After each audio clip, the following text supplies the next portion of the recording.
We closed the building in March of 2020 and began construction. It's now 3 years later, and by the end of this year, we will open the renovated Folger. It's really incredible to look across the street back at the main building of the Folger and see the progress that's been done over the past couple of years.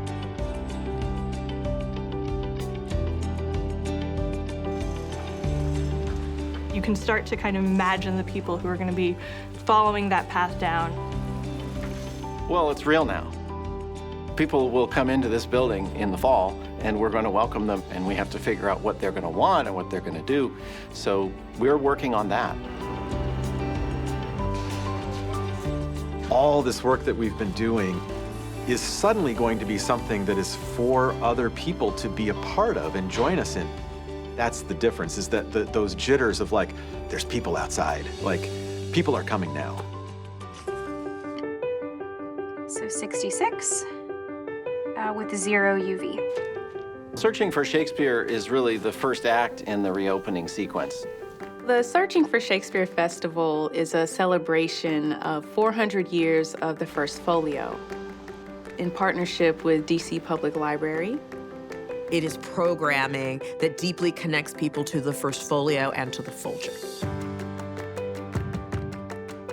We have an exhibition that's running at the MLK Memorial Branch of the DC Public Library.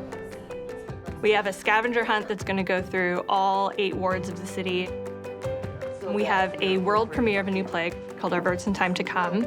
Let's build on what you're doing here in terms of... Our Verse in Time to Come is a contemporary story that leans into the devices of Shakespeare, using, the language of hip-hop and spoken word, marrying that to Shakespeare to tell a story about how we pass our stories on.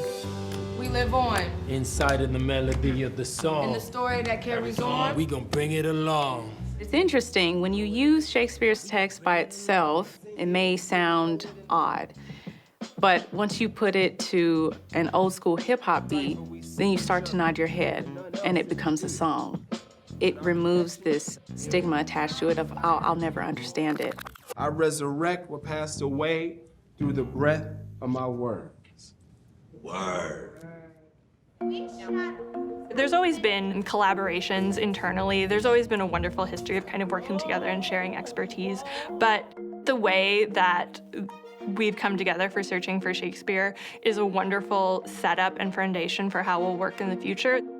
It's a community-facing way of thinking about how we present to our visitors. We want to start with where they are and what they want to learn, and there are plenty of things that we can do to engage that. We will have this incredible ability to show all kinds of things and to show a breadth and depth of things in the collection that we have never had before. We will be rotating collection items through those spaces over time, making sure that we are sharing material from the collection that gives people another way of looking at some of the things that they're encountering through our programming.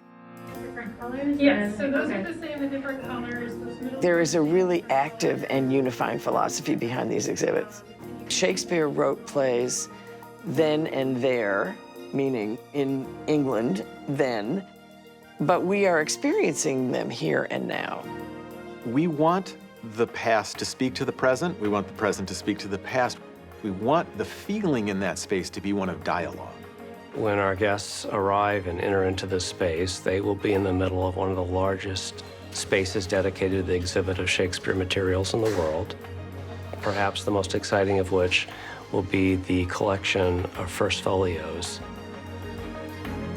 Printing with light is one interactive element that we're developing. It's going to be side by side with a full-size and working printing press, which is going to introduce people to the kind of machine that was used to create a book like the First Folio. I think people will be absolutely shocked when they walk in. Delighted, excited, surprised. It's not going to look like the old Folger. There's a sense of terrific gratitude to the people who have supported the Folger and for our opportunity to engage more people in what the Folger does. But what's important about the building is what happens inside of it. This is not the end.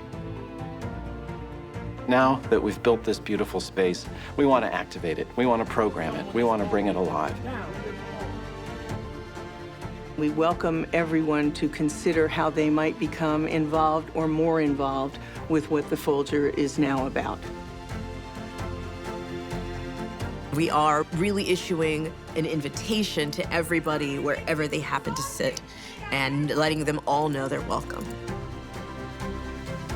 It will be one of the finest places to learn about books and history and Shakespeare and poetry anywhere in the world. It will be fantastic.